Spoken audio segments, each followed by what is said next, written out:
તાજેતરમાં રાજકોટ શહેરની અંદર 7 કિલો સોનાની લૂંટ થવા પામી હતી। આ લૂંટના પ્રકરણની અંદર એક લૂંટારોને ઝડપી પાડવામાં પોલીસને સફળતા પ્રાપ્ત થઈ છે।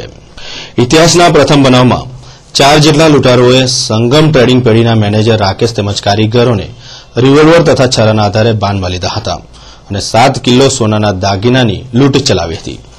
જે બનાવમાં પોલીસે રાજસ્થાનના સિહોરાથી એક લૂંટારોની ધરપકડ કરી છે। તેની પાસેથી લૂંટમાં ગયેલા કેટલાક મુદ્દામાલ પણ કબજે લીધો છે। પોલીસે લૂંટારાની ધરપકડ કરીને અન્ય લૂંટારાઓની વ્યાપક શોધખોળ આદરી છે।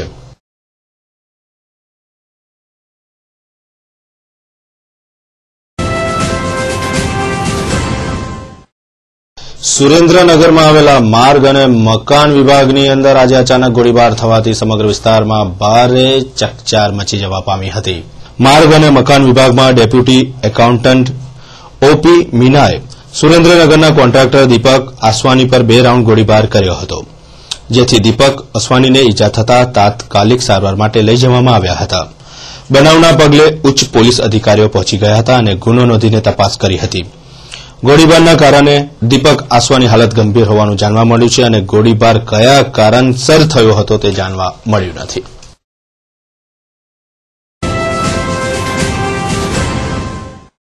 કચ્છના અબડાસામાં આવેલ તેરા ગામમાં ચાલતી ગુજરાત પબ્લિક સેવા વિકાસ ટ્રસ્ટ સંચાલિત શાળાના 2 શિક્ષકોની ધરપકડ પોલીસે કરી છે। શાળામાં અભ્યાસ કરતી એક વિદ્યાર્થીની આ બંને શિક્ષકો દ્વારા જાતીય સતામણી કરવામાં આવી હોવાની ફરિયાદ નોંધાવી હતી, જેના આધારે પોલીસે શિક્ષક દિનેશ દેસાઈ તેમજ મોહન ખજુરિયાની ધરપકડ કરી છે। ત્યારબાદ બંનેને અદાલતમાં રજૂ કરતા બંનેનો જામીન પર છુટકારો થયો હતો। આ અગાઉ પણ જાતીય સતામણીથી કંટાળીને 2 વિદ્યાર્થીઓએ શાળા છોડી દીધી હતી, જ્યારે શિક્ષકોની આ હરકતથી શિક્ષણ આલમમાં ભારે ચકચાર મચી જવા પામી છે, જ્યારે ટ્રસ્ટે આ બંને શિક્ષકોને તાત્કાલિક અસરથી ફરજ મોકૂફ પણ કર્યા છે।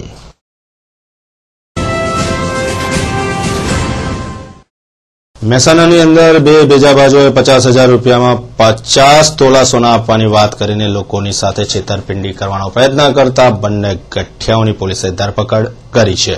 મહેસાણાના પરા વિસ્તારમાં રહેતા પાલીબેન પટેલને 2 અજાણ્યા યુવાનોએ અંજારમાં ખોદકામ દરમિયાન સોનું મળ્યું છે અને જે 500 ગ્રામ સોનું 50,000માં આપવાનું જણાવીને બંને ગઠિયાઓએ 50,000 પડાવ્યા હતા। જે બનાવમાં પોલીસે મારવાડી સલાટ પ્રેમ તેમજ મોહન કિશનની ધરપકડ કરીને વધુ પૂછતાછ હાથ ધરી છે।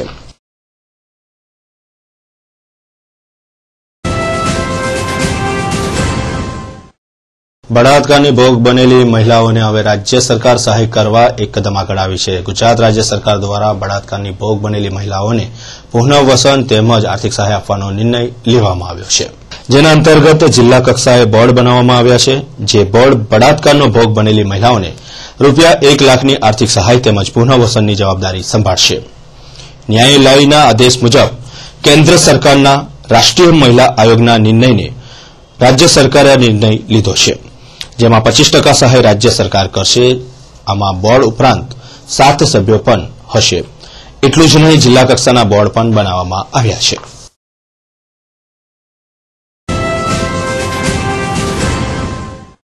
રાજકોટ આકાશવાણી તેમજ જામનગર રોડ પર આવેલા આકાશવાણી કેન્દ્ર પર ફરજ બજાવતા સિક્યુરિટી જવાનો વીજળી હડતાળ પર ઉતરી ગયા છે।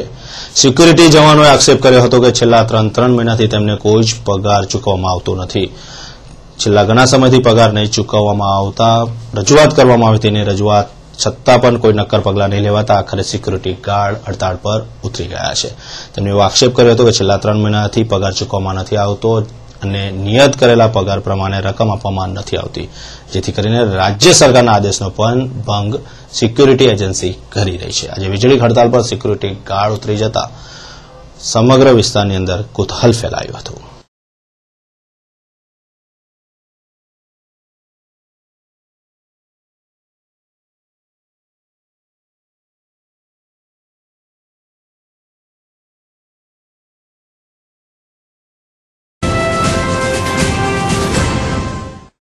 ગુજરાત રાજ્યમાં ધર્મના નામે થયેલા બાંધકામની તપાસ કરી રહેલા જસ્ટિસ શેઠ પંચે આજે કચ્છ વિસ્તારની મુલાકાત લીધી હતી અને તેમને તમામ વિસ્તારની અંદર નોંધ પણ કરી હતી।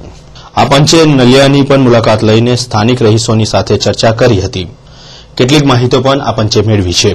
કેટલાક લોકોએ તૃષ્ટિકરણની ફરિયાદો કરી હતી, પરંતુ પુરાવા આપી શક્યા ન હતા, જે સંદર્ભે આજે પંચે કચ્છ વિસ્તારની મુલાકાત લીધી હતી.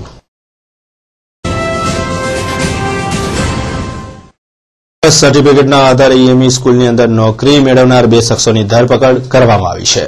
શહેરના ફતેગંજ સ્થિત ઈએમઈ સ્કૂલમાં બોગસ સર્ટિફિકેટો રજૂ કરીને નોકરી મેળવનાર 2 શખ્સોની સયાજીગંજ પોલીસે ધરપકડ કરી હતી. ફતેગંજ વિસ્તારમાં આવેલી ઈએમઈ સ્કૂલમાં નોકરી મેળવવા માટે 2 શખ્સોએ બોગસ સર્ટિફિકેટો રજૂ કર્યા હતા.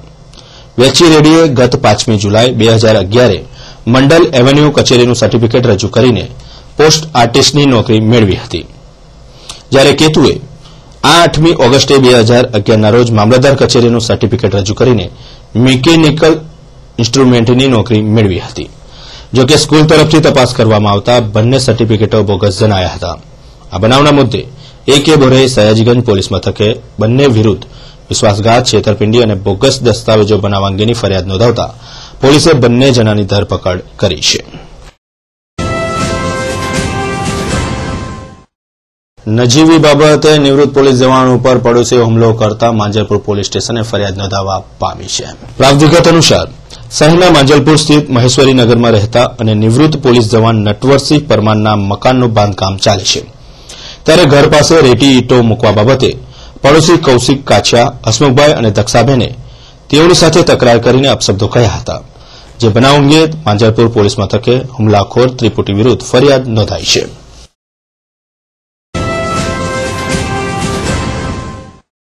અલકાપુરી વિસ્તારમાં પૂર્વ કાઉન્સિલરના ઘરે દોડા દિવસે તસ્કર ટોળકી ત્રાટકી હતી. 6 લાખ રૂપિયા 90,000ની ચોરી કરીને તસ્કર ટોળકી બિંદાસ પલાયન થઈ ગઈ હતી. બનાવના પગલે પોલીસના ઉચ્ચ અધિકારીઓ ઘટના સ્થળે દોડી આવ્યા હતા. અલકાપુરી વિસ્તારમાં બરોડા હાઈસ્કૂલ પાસે આવેલ અનુપમ સોસાયટીમાં રહેતા પૂર્વ કાઉન્સિલર દીપિકાબહેન જનકભાઈ ઠક્કર અને તેમના પતિ અને સસરા સાથે સંબંધીને ત્યાં જનોઈ પ્રસંગમાં હાજરી આપવા માટે ગયા હતા. આ દરમિયાન તસ્કરોએ તેમના ઘરમાંથી રૂપિયા 6,90,000ના સોના ચાંદીના દાગીનાની ચોરી કરી હતી. તસ્કરોએ મકાનના મુખ્ય દરવાજાની લોખંડની ગ્રીલને મારેલું તાળું તોડ્યું ન હતું, પરંતુ મકાનના અન્ય એક દરવાજાને ધક્કો મારતા તે ખુલી ગયો હતો અને મકાનમાં ઘૂસેલા તસ્કરોએ દોઢા દિવસે 6,90,000 મતાની ચોરી કરી હતી. અને ઘરે જ્યારે 3:15 ઘરે આવ્યા તો ગેટ પર તાળું હતું, એટલે એ ખોલ્યું એમણે. પછી અહીંયા જારી પર તાળું નીચે પડેલું હતું, એટલે એમ કે આ કોણ આવ્યું કે જાળી પર તાળું નથી, એટલે તૂટ્યું હતું. એટલે અંદર જોવા ગયા, અંદર ખોલવા ગયા તો નકુચો વાંકો હતો, એટલે ખબર પડી ને આ બાજુનો જે દરવાજો છે ને ખુલ્લો હતો, એટલે એમણે આમ ધક્કો માર્યો, ખુલ્લો તો એમાં નજર કરીને અંદર જોયું તો બધા કપડા વેર વિખેર અને ઉપર બેગો હતી, તો બંને બેગોમાંથી એ લોકોએ ટેબલ પર ચડીને કાઢી લીધું બધું ગોલ્ડ. આશરે 40 થી 50 તોલા સોનું, 2.5 કિલો જેવું ચાંદી હતું. એ રોકડ 9,000 જેવા હતા. બીજા સિક્કા હતા, આમાં અંદાજે ખબર નથી. ચાંદીના સિક્કા હતા, ચાંદીની બિસ્કીટ હતા. 35 તોલા સોનાના દાગીના તેમજ 3 થી 3.25 કિલો ચાંદીના દાગીના લાકડાના કબાટમાંથી તસ્કર ટોળકી ચોરી ગઈ હતી. બનાવના પગલે ઘટના સ્થળે પોલીસ દોડી આવી હતી. અનુપમ સોસાયટી જે અલકાપુરીમાં છે, એમાં બંગલાની અંદર દિવસના જે ઘર માલિકને બહાર ગયેલા, સવારના 11:30 વાગે બંધ કરી અને 3:15 વાગે આવે તો લોક તૂટેલું હતું અને ઘરમાંથી ગરફોડ ચોરી થયેલી છે. તપાસ ચાલુ છે.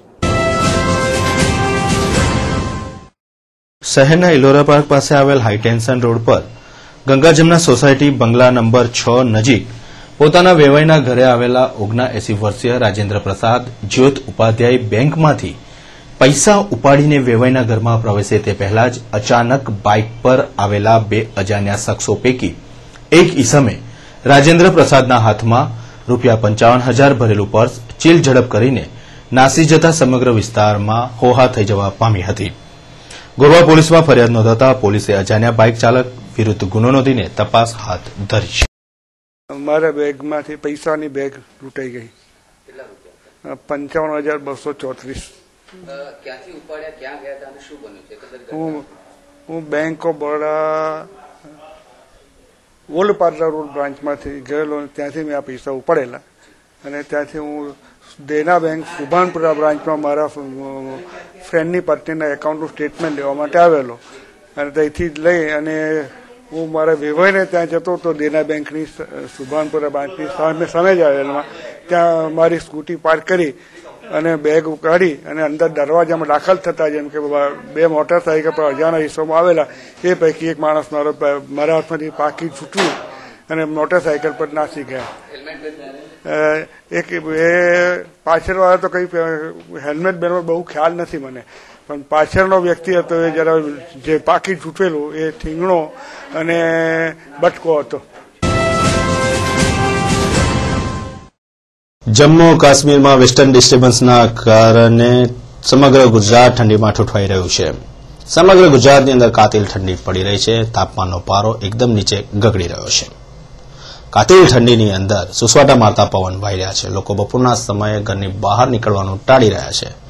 બપોરના સમયે ફરજિયાત ગરમ વસ્ત્રો પરિધાન કરવા પડે છે. આ ઠંડીની અંદર સૌથી ખરાબ કોઈ હાલત કોઈની હોય તો તે ફૂટપાથ પર રહેતા શ્રમજીવીની છે. કાતિલ ઠંડીની અંદર તેઓ કેવી રીતના જીવન ગુજારતા હશે આ પણ એક વિચારવા જેવી વાત છે.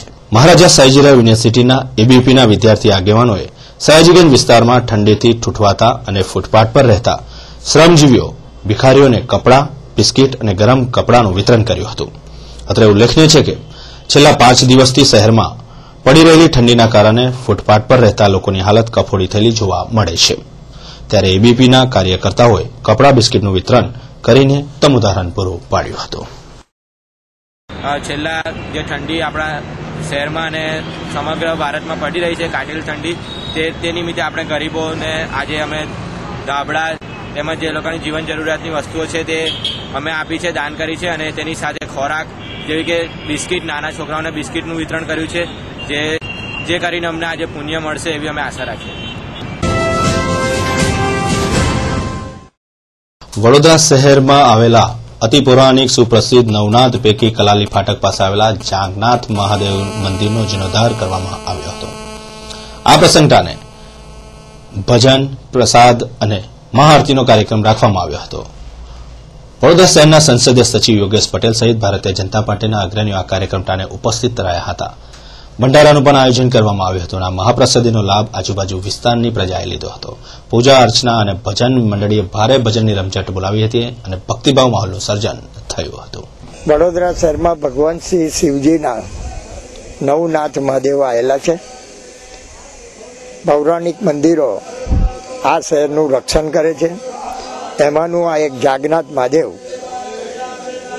એ બી એક નવનાથ મહાદેવનું એક મંદિર છે. આ મંદિરનો જીર્ણોદ્ધારનું કામ શરૂ થઈ ગયું છે. ટૂંક જ સમયમાં આ મંદિરનો જે ઢાંચો છે એ ઉતારીને પથ્થરનું કામ શરૂ થશે. આના જે બી કંઈ પથ્થરો છે બધા ઘડાઈ ગયા છે. એવી જ રીતે સુસાગરના પારે આવેલું હનુમાનજીનું મંદિર પણ, એના પણ પથ્થરો ઘડાયેલા છે. આ 2 મંદિરના કામ આ વર્ષમાં પૂર્ણ થશે.